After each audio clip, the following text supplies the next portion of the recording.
दोस्तों, महाभारत हमारे धर्म का एक ऐसा महाकाव्य है जिसका वर्णन स्वयं भगवान श्री कृष्ण द्वारा किया गया था। महाभारत की पूरी कहानी धर्म और अधर्म के बीच थी। महाभारत में भगवान श्री कृष्ण ने अर्जुन को कई ऐसे बातें बताई जिन्हें अपनाने से आज भी हमारी जिंदगी बदल सकती है। आज का वीडियो भगवान श्री कृष्ण के ज्ञान पर नहीं बल्कि महाभारत के उन किरदारों पर है जिन्होंने उस लड़ाई के दौरान कुछ अच्छा या फिर कुछ गलत किया। महाभारत से सीखने को बहुत सा ज्ञान है जो शायद ही हम एक बार में सीख पाए, लेकिन इस वीडियो के जरिए मैं आपको उन किरदारों के बारे में बताऊंगा जिनसे हमें कुछ सीखना चाहिए और साथ ही उनके बारे में भी जिनसे हमें कुछ भी नहीं सीखना चाहिए। महाभारत धर्म के प्रति निष्ठा बनाने पर जोर देता है, जो कि नैतिकता, कर्तव्य और सही आचरण का मार्गदर्शन करता है। महाभारत में कई ऐसे किरदार थे जो धर्म और कर्तव्य के मार्ग से भटककर अधर्म के रास्ते चल पड़े। महाभारत शक्ति के दुरुपयोग पर भी जोर देता है। दुर्योधन राजपाट और सत्ता के मिल जाने से खुद को बहुत शक्तिशाली समझने लगा था और उसके कारण अहंकारी और अत्याचारी बन गया। उसने अपनी शक्तियों का दुरुपयोग किया और अंत में मारा गया। ये सिखाता है कि शक्ति के साथ सावधान रहना चाहिए, इसका दुरुपयोग नहीं करना चाहिए।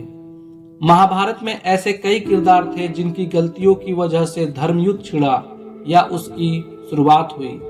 अगर वो अपनी समझ से काम लेते तो शायद चीजें कुछ और होती। उन किरदारों की जिंदगी की बातें या गलतियां ऐसी है जो हमें नहीं सीखनी चाहिए और ना ही करनी चाहिए। आइए इस वीडियो के माध्यम से जानते हैं कि हमें क्या नहीं करना चाहिए। नंबर 1, युधिष्ठिर की तरह बातों के बहकावे में आकर जुआ मत खेलो। महाभारत की शुरुआत में मामा शकुनी की बातों में आकर युधिष्ठिर दुर्योधन के साथ जुआ खेलने को तैयार हो जाता है, जबकि वो खुद भी इस बात को जानता था कि शकुनी चालबाज है, वो दुर्योधन को हारने नहीं देगा। बातों के बहकावे में आकर युधिष्ठिर जुआ खेलता है जिसमें उसकी हार होती है। राजपाट के साथ साथ वो द्रौपदी को भी हार जाता है। ये सिखाता है कि हमें कभी भी किसी के बातों में आकर कोई फैसला नहीं लेना चाहिए। अक्सर लोग बातें बनाकर कुछ गलत करने के लिए बहकाते हैं और जो ऐसे बहकावे में आता है वो कुछ न कुछ गलत काम करके अपनी जिंदगी को बर्बाद कर लेता है। अपने फैसले हमेशा सोच समझ कर लेने चाहिए। कोई भले कितना ही सुनाए या फिर मीठी मीठी बातें बनाकर लालच दे, हमें खुद की समझ से ही काम करना चाहिए। नंबर 2, कर्ण की तरह एहसान मत लो। दुर्योधन ने कर्ण को अंग देश का राजपाट सौंपकर अंगराज बनाया था, जिसकी वजह से कर्ण भी राजाओं की गिनती में आ सका। यही वह एहसान था जिसके चलते कर्ण को महाभारत के युद्ध में दुष्ट दुर्योधन का साथ देकर धर्म के खिलाफ जाना पड़ा। कई बार हम भी गलत लोगों के एहसान ले लेते हैं और फिर सारी जिंदगी उस एहसान के बोझ तले दब जाते हैं। ऐसे लोगों से कभी मदद ना लें जो बदले में आपका फायदा उठा सकते हैं। बुरे लोगों से मदद लेना मतलब मुसीबत में हाथ डालना है। नंबर 3, धृतराष्ट्र की तरह संतान मोह में मत पड़ो। धृतराष्ट्र ने संतान मोह में आकर दुर्योधन और अपने सभी पुत्रों को कभी बुरे कर्म करने से नहीं रोका, जिसकी वजह से दुर्योधन अधर्म के रास्ते पर चल पड़ा।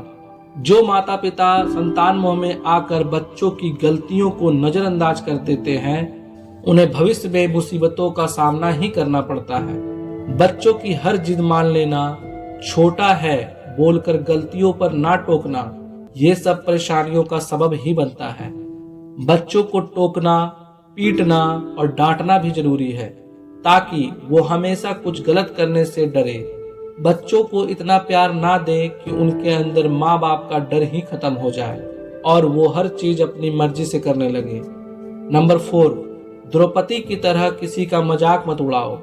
युधिष्ठिर के राज्याभिषेक के दौरान दुर्योधन जब पानी से भरे एक जल कुंड में गिर जाता है तो उसे देखकर सब हंसने लगते हैं। इस समय द्रौपदी यह कहकर हंसती है कि अंधे का पुत्र अंधा ही होता है। इस मजाक की वजह से दुर्योधन गुस्से से भर जाता है और उसके अंदर बदले की आग जलने लगती है, जिस वजह से वह द्रौपदी का अपमान करता है और पांडवों के खिलाफ साजिश रचने लगता है। उस छोटे से मजाक को भी कई लोग महाभारत के होने का बहुत बड़ा कारण मानते हैं। हमें कभी भी किसी की शारीरिक कमियों को लेकर मजाक नहीं उड़ाना चाहिए या किसी भी तरह का ऐसा मजाक नहीं करना चाहिए जो सामने वाले व्यक्ति को अपमानित करे। कई बार ऐसे मजाक बहुत भारी पड़ जाते हैं। जो लोग मजाक सह नहीं पाते वो अपने मन में कुछ और ही बातें बना लेते हैं। उनके अंदर बदले की भावना आ जाती है। जरूरत से ज्यादा कभी किसी का मजाक ना उड़ाएं, खासकर तब जब वह लोग अपने किसी परिचित या बहुत लोगों के साथ हो। मजाक को मजाक तक ही सीमित रखें। उसे इस तरह ना करें कि सामने वाले को वह अपना अपमान लगे। नंबर 5, दुर्योधन की तरह जिद मत रखो। दुर्योधन जानता था कि युद्ध में श्री कृष्ण पांडवों का साथ देंगे और अपनी कूटनीतियों के चलते वो पांडवों को हारने नहीं देंगे। इस सब के बाद भी दुर्योधन ने सिर्फ अपनी जिद के कारण युद्ध करने का फैसला लिया। अपनी सेना और भाइयों की एक के बाद एक मृत्यु देखने के बाद भी उसने अपनी जिद नहीं छोड़ी और अंत में कौरवों का नाश हो गया। किसी भी चीज के लिए जिद्दी बनना एक गलत आदत है।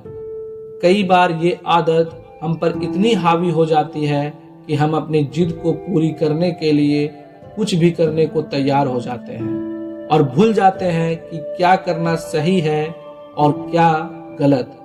इसलिए किसी भी चीज के लिए जिद्दी ना बने। जो चीज जरूरी है उसके पीछे भागें। नंबर 6 एंड लास्ट, दुशासन की तरह स्त्री का अपमान मत करो। दुशासन ने भरी सभा में द्रौपदी का चीरहरण करने का प्रयास किया। अपनी रक्षा के लिए द्रौपदी ने श्री कृष्ण को याद किया और उन्होंने द्रौपदी की रक्षा करी। इस संसार में किसी भी स्त्री का अपमान करना सबसे नीच काम है। आए दिन आप अपने आसपास ऐसे लोगों को देखते होंगे जो शराब का सेवन करके अपनी पत्नी, माँ, बहन और बेटियों को गालियां देते हैं, मारते हैं। लड़कियों को छेड़ना, गालियां देना, उनके साथ बुरा करना, ऐसे नीच कामों से हमें हमेशा बचना चाहिए। हर स्त्री का सम्मान करना और उनकी रक्षा करना यही हमारा धर्म और कर्म होना चाहिए। दोस्तों, ये थी महाभारत के कुछ ऐसी बातें जिसे हमें अपने जीवन में कभी नहीं करना चाहिए। दोस्तों, मिलते हैं महाभारत के दूसरे भाग में और उसमें जानेंगे कि हमें अपने जीवन में क्या करना चाहिए। ऐसे और मोटिवेशनल वीडियो के लिए वीडियो को लाइक, शेयर और कमेंट करके चैनल को जरूर सब्सक्राइब कर लें, क्योंकि मैं ऐसे वीडियोस आप लोगों के लिए लाता रहता हूं। Thank you for watching this video. जय हिंद, जय भारत।